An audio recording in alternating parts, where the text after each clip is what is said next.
Did the Baltimore Ravens cost themselves a Super Bowl by keeping Greg Roman for too long? We talk about that and a lot more coming up next here on Locked On Ravens.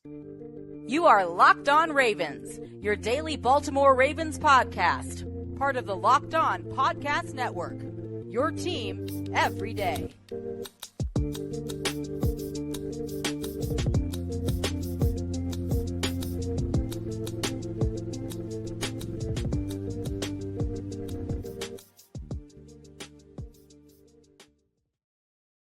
Welcome in to another edition of Locked On Ravens, your daily Baltimore Ravens podcast. I'm your host here with you, Kevin Oestreicher of Ravens Wire, and we're here as always on the Locked On Podcast Network, your team every day. Thank you so much for being here with us as always and making us your first listen every day. We're free and available all podcasting platforms, including over in video form on YouTube. And we are back here, of course, talking Ravens 5 days a week, Monday through Friday on Locked On Ravens, always throughout the entirety of the year, not just the season, regular season as well. So if you have a friend or a family member who is a Ravens fan, or if you yourself is coming in here to listen to Ravens football talk, be sure to subscribe anywhere you get your shows, as we dive into plenty over the course of each and every weekday here. But we have a lot to talk about here, and this is going to be it's a crazy show headline. I get that crazy show title.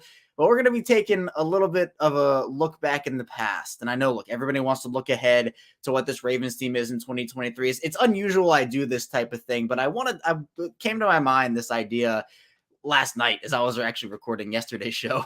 And I'm like, you know what? I want to do a show on this. So I figured why not, as we're kind of looking for things to talk about if the Ravens ended up costing themselves a shot at a Super Bowl because they kept Greg Roman for too long. We'll talk about that in the first segment. And then in the second part of the show, we'll continue to kind of dive into that and look at the positive and negative ripple effects of Greg Roman. I know when I say positive ripple effects, people are going to be like, what are you talking about? What are you talking about? But we'll talk about that in the second part of the show. Then finally, we'll flip away from Greg Roman, move over to Lamar Jackson. It'll kind of be similar, kind of related, where we'll talk about Lamar's weapons then versus Lamar's weapons now and get into a narrative that I saw about Josh Allen's weapons and how they're not good. So we'll talk about that in the final part of the show. So let's dive into it. I know everybody's going to be very kind and very civilized, right? When we talk about Greg Roman here, a lot of Greg Roman love in Baltimore. No, I know the deal. Greg Roman is somebody who, look, we got to give him credit where it's due.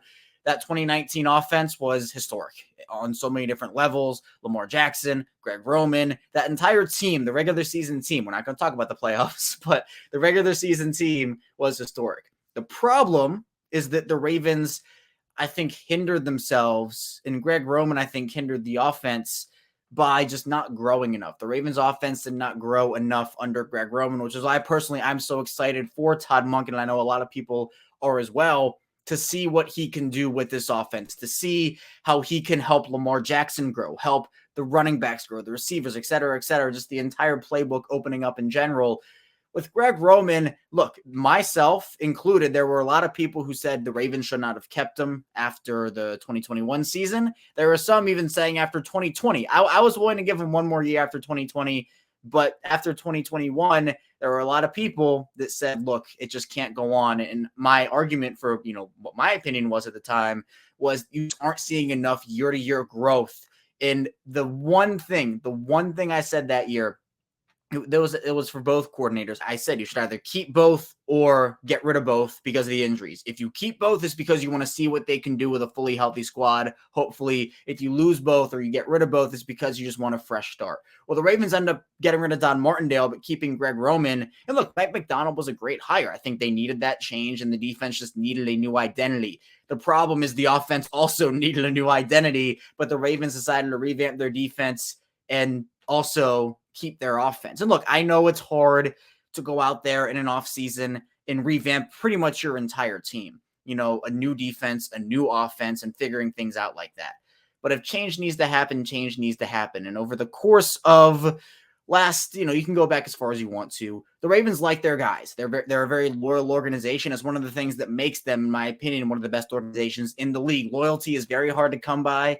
And the Ravens do right by their guys, by their coaches, by their players, by the organization. Not in every aspect. I think that it's still a business and moves do happen that you wish wouldn't in terms of being loyal to a player or loyal to a coach. But I think the Ravens are one of the more loyal organizations. And because of that, I think maybe they kept Greg Roman 1 year too long. Some people argue too, and I can see those arguments. But to me, the whole argument of did the Ravens cost themselves the Super Bowl, it's a very loaded question. And I went into the show knowing titling the show that is going to be a very loaded thing. Because there are two schools of thought. There's the train of thought that some people have where, look, if you replace a thing that's gone wrong on a sports team, whether it's football, basketball, baseball, whatever, if you replace that one thing and then everything else goes the way it did, then either you're much better, you're much worse, et cetera, et cetera. Then there's the other school of thought, which is if you replace that one thing, then there are the ripple effects. And that's something we'll talk about in the second part of the show. But that's more of a future ripple effect thing. The thing that I'm talking about is ripple effects like, well, if Greg Roman is gone, the offense looks different. Does Lamar get injured? That's the side that I'm on, where not everything would be the exact same if Greg Roman were not a part of the team during that 2022 year last year. Things would have been different. The offense would have been different. You can't say that his departure would have, Lamar wouldn't have gotten injured because of Roman not being there. You can't say that kind of stuff. But I think things would have been different. In the fact that I think there would have been more growth overall. I think the offense wouldn't have been as predictable. And we're going to talk about it in the second part of the show, but the way that the team is constructed and has been built and the way the Ravens have been allowed to build their team, not just because they want to do it, but because players, I think, are more attracted to the opportunity. That's another thing. So, I mean, look, under Greg Roman, the Ravens' playoff success was not necessarily pretty. I mean, they won one playoff game, and that was against Tennessee. They lose a divisional round during that 14-2 season in 2019. They beat the Titans in 2020, obviously, but then lose to Buffalo. 2021, they don't make the playoffs at all because of the injuries, right? And I'm willing to say that. 2022, they lose to Cincinnati in the wild card round. But again, I'm not putting full blame on Greg Roman, but there is plenty of blame to go around when it comes to Greg Roman. And we've talked about this all before, so I'm not going to go too much in depth about it. But the play clock issues, the lack of game awareness, lack of in-game adjustments, and just the way that the offense, I mean, I remember back, I can't remember when it was. If anybody knows, you feel free to put it in the comments or you can at me on Twitter. When Lamar Jackson, I think he was talking to Rich Eisen or was on NFL Network or something, and he said, yeah, the defense knows our plays. Like, they're calling out what we're called, like the offense is predictable and they're calling things out. I know that's not word for word what he said. I'm paraphrasing a little bit. But Lamar pretty much said, yeah, the defense knows our calls. They're calling things out and they know the plays and they're getting to our spots before we do. And that to me was it was a terrible, horrible sign. And in that moment, we kind of saw some fractures of that relationship. Like, I just don't think the vibes were even there enough to have them back in 2022. It didn't seem like Lamar and Greg Roman were on the same page. I think John Harbaugh and Greg Roman were to an extent, but we saw that fracture over the course of the year, in my opinion, especially when the play clock issues started to happen. The red zone offense last year was abysmal, and nothing changed there. And look, the Ravens made the decision to get rid of him this offseason. If they didn't, I don't know what we'd be talking about, but there would have been, I think, a lot more angst when it came to just what this offense could have been. Todd Monken brings a fresh skill set in terms of a fresh slate of ideas. This was the right decision, but it's what if Wednesday here on Locked On Ravens, the whole thing of what if the Ravens actually did let go of Greg Roman. I think they would have given themselves a much better shot to win a Super Bowl over the course of those two seasons. And again, injuries in 2021, I don't think anybody's getting over that, whether you're Greg Roman, Todd Monken, or whoever it is. You can bring back 2014 Gary Kubiak. I don't know if that's what was going to happen. But I think Baltimore did decrease their chances of winning. I will say that. Saying they lost the Super Bowl because of it, I think that's a tad bit of a stretch because of the injuries they went through. And I don't think firing Greg Roman or getting rid of him before 2022 would have changed every single injury. But at the same time, I do think they decreased their chance of winning. And that, to me, I mean, look, as a football organization, as a professional sports franchise, you're supposed to do what you can to win, right? That's the point, to go out there, win games. And there's more. It's not just winning. There's more to it. But look, you play to win the game, right? Like, you go out there to win and bring back championships and bring back trophies. And tanking isn't as prevalent in the NFL as it is in like the NBA or something like that. MLB, I guess, to an extent.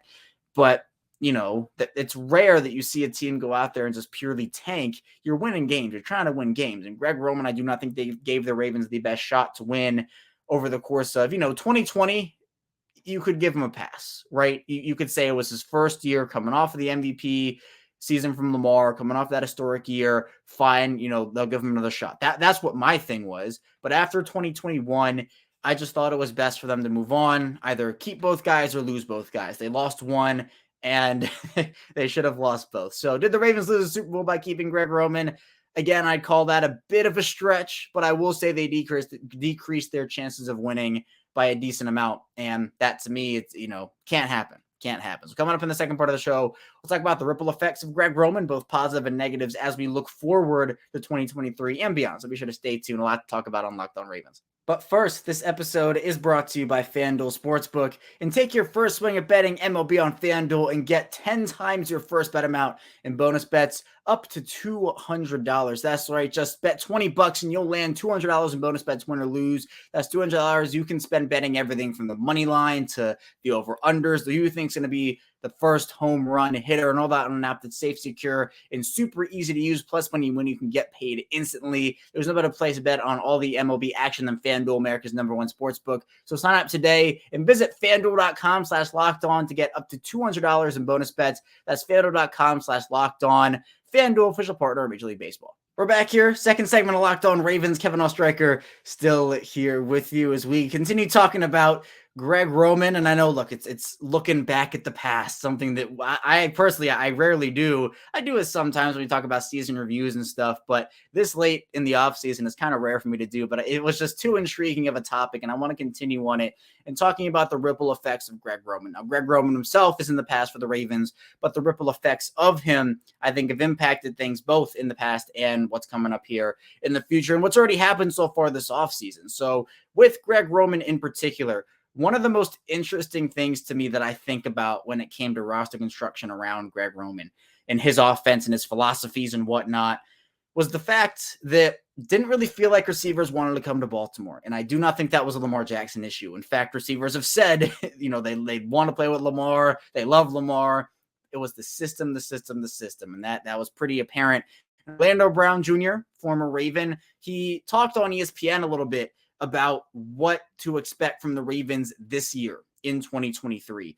And some of the things that he said is, look, some of the ripple effects of Greg Roman not being there now is that he expects Baltimore to run primarily a spread offense out of 11 personnel. So that's 1 running back, 1 tight end, and 3 wide receivers. But the thing he said also is that Greg Roman's play calling hindered Lamar Jackson as a passer. And to me, when you're talking about ripple effects, I wish we could have seen Lamar Jackson in a non-Greg Roman offense sooner. I know a lot of people agree with me with that. Maybe some don't, but I know a lot of people do. And I just think being in that Greg Roman offense for so long, we did not get to see Lamar Jackson unleashed as a passer nearly as much as I think he wanted to be. We wanted to see him be. And to me, when we talk about winning and going out there and winning football games, Lamar Jackson can beat you with his arm and with his leg. We know how dynamic of an athlete he is, but we also know how good of a thrower he is. Is he perfect? No. We just talked about, the deep ball passing game last episode about how that was not good for Lamar, not good for the Ravens last year. If you want more in-depth analysis on that, be sure to check out yesterday's show.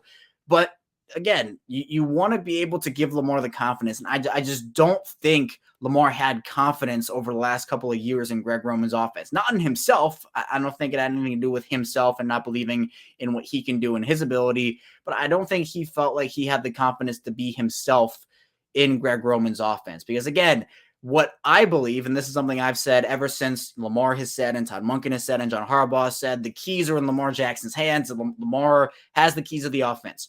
That should have happened way sooner. Way sooner. We see second-year guys, third-year guys, fourth-year guys, fifth-year guys.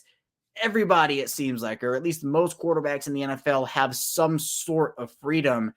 And it just didn't seem like Lamar Jackson had a lot of that, where we didn't see him checking at the line. We didn't see him being able to motion a guy or do this or that. We just didn't. Up-tempo stuff. Lamar was very good in up-tempo, letting him kind of dictate the flow of the game, him feel the game out for himself. We were robbed. I think Lamar was robbed. The watcher was robbed. The fans, everybody was robbed of seeing Lamar in that system. And the ripple effect of that is he just doesn't have as much experience. I'm not saying he's not going to be good at doing it, because I think he is. And he's a smart football player, a smart guy. He knows the game, and he knows just a situational awareness. Decision-making was not great for him in 2021. I thought that was much improved in 2022. I was very impressed, at least for the most part, with what I saw from there. Were a couple of not great decisions. The Patriot card throw against the Giants is one of them. But I was pleased with the improvement in decision-making from 2021 to 2022.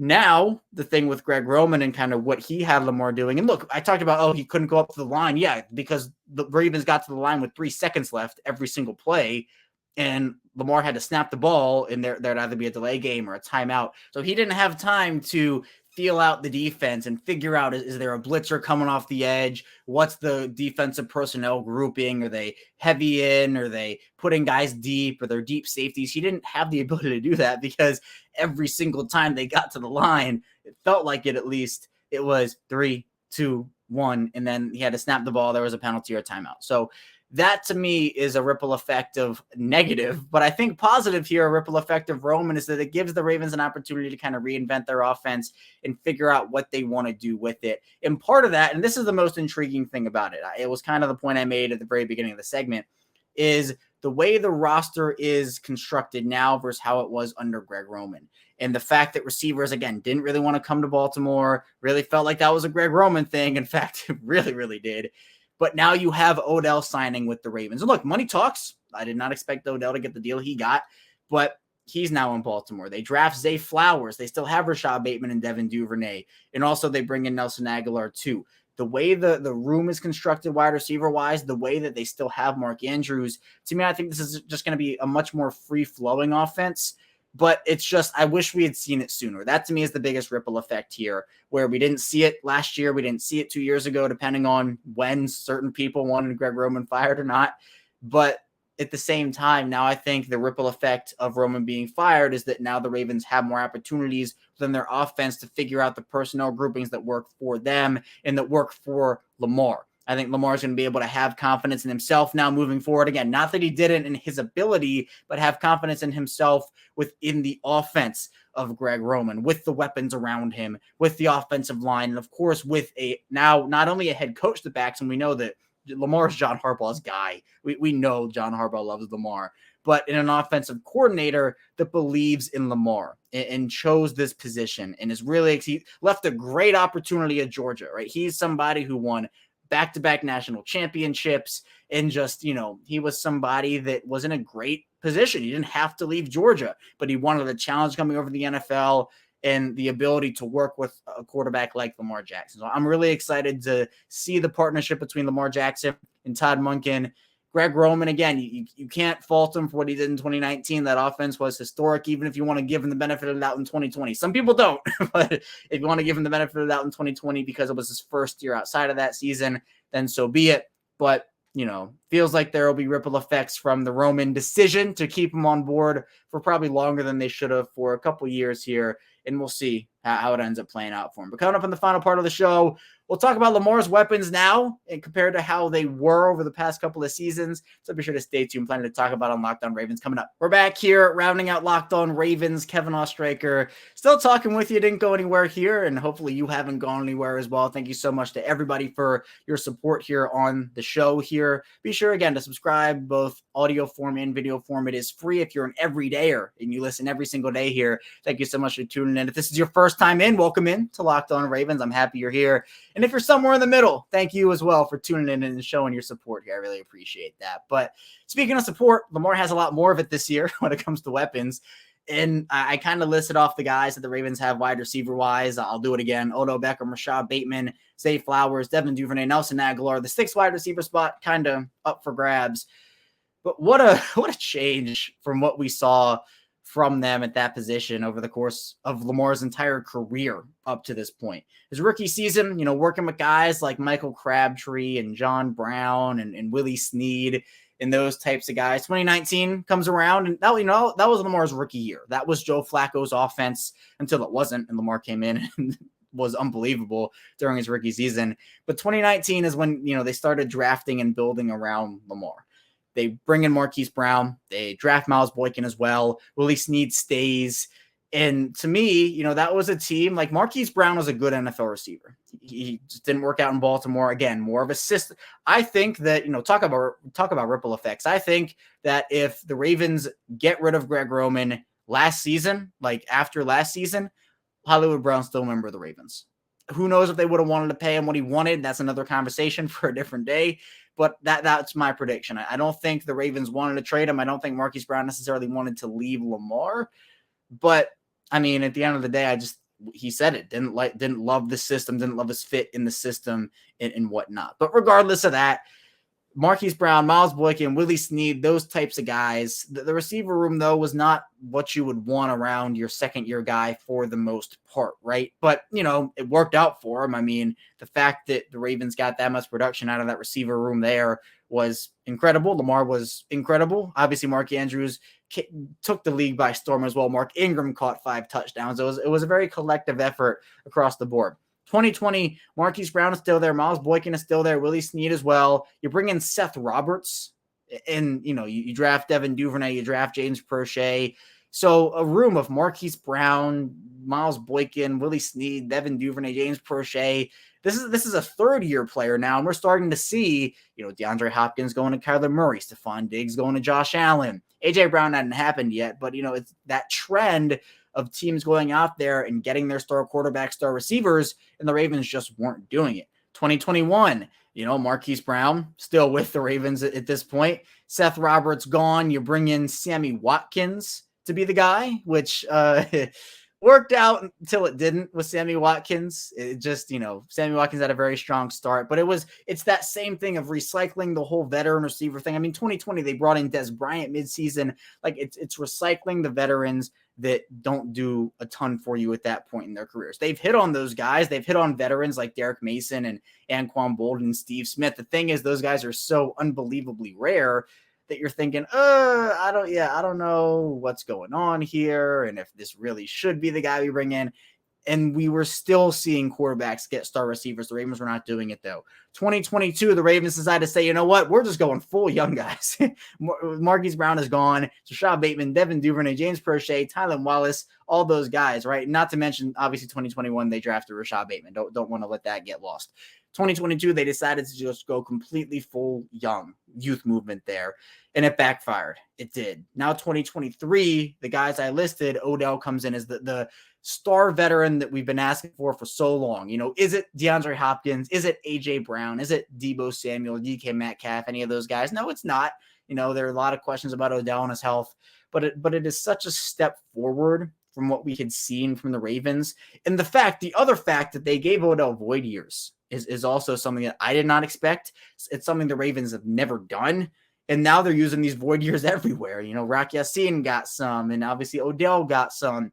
Giving Odell up to $18 million guaranteed is a risk. And I think money did play a part in Odell coming to Baltimore. The rumors on Odell earlier in the offseason where he was looking for a 1-year deal worth up to $20 million. And I said, there's no way Odell's getting that. And look, he proved me wrong. I thought he was going to maybe go one for 10, 1 for 11. 1 for 15 with up to 18 guaranteed is very impressive there. Well, it's 15 guaranteed. It's up to 18 million. That's still very impressive to me in a market overall that, I don't know, we see those types of veterans. The receiver market is very volatile. Like Christian Kirk last offseason, I know that was the deal everybody kind of clowned and said, oh, the Jaguars giving Christian Kirk so much money, but worked out really well for him. But then you see other guys sign for cheaper. I know DJ Chark was a very popular target for a lot of people for Baltimore. Obviously, he went to Carolina.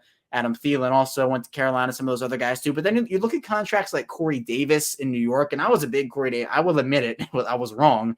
I was a big Corey Davis guy during that free agency period. I know Spencer Schultz, who we talked to on this show, also was, and we were both wrong on that one. But, you got to be smart with these wide receiver investments. You can't just throw money at anybody. And I think Odell fits the culture. And that's another thing. The Ravens don't just sign guys to sign guys. John Harbaugh, Steve Bisciotti, Eric Acosta, Ozzie Newsome, everybody, Sashi Brown, very, very important to them, the culture aspect of everything. So I think for what the Ravens have now, it is leaps and bounds of the wide receiver position better than what Lamar has had. Not to mention Mark Andrews, not to mention Isaiah Likely, not to mention those guys in there as well. The running game is not going away, but this team is going to throw the ball a lot more. And I know I'm happy about that. Lamar's happy about that. Everybody's happy about that. So I'm excited to figure out how everything's going to play out for this team in 2023. Because again, there's so much potential to see Lamar in a non-Greg Roman offense here and just see the growth between him and Todd Monken and the rest of the offense here. I think the coaching staff changes were great, especially, it's not T. Martin working with the wide receivers anymore. It's Greg Lewis. T. Martin's now working with Lamar Jackson, is the quarterback's coach. Keith Williams is still in town as well. So there are a lot of things to be excited about with this Ravens team. And I know personally I'm really excited for it. And the fact that Lamar now has weapons around him, the fact that Rashad Bateman can play as a number 2, not that he doesn't have number 1 potential, but he can play as a 2 behind Odell. And I know there is conversation about whether Rashad Bateman or Odell is the number 1 versus number 2 guy. So don't come at me. Don't come at me. I know some people are very adamant that Rashad Bateman is a number 1, but we'll see. We'll see what ends up happening in this offense and how Baltimore ends up playing it over the course of the year. But that's all I have for you here today on Locked On Ravens. Thank you so much for tuning in today. I'm going to get back here tomorrow. Of course, you know what it is. More Ravens content here. So be sure to subscribe, follow along, and I'll see you right back here tomorrow on Locked On Ravens.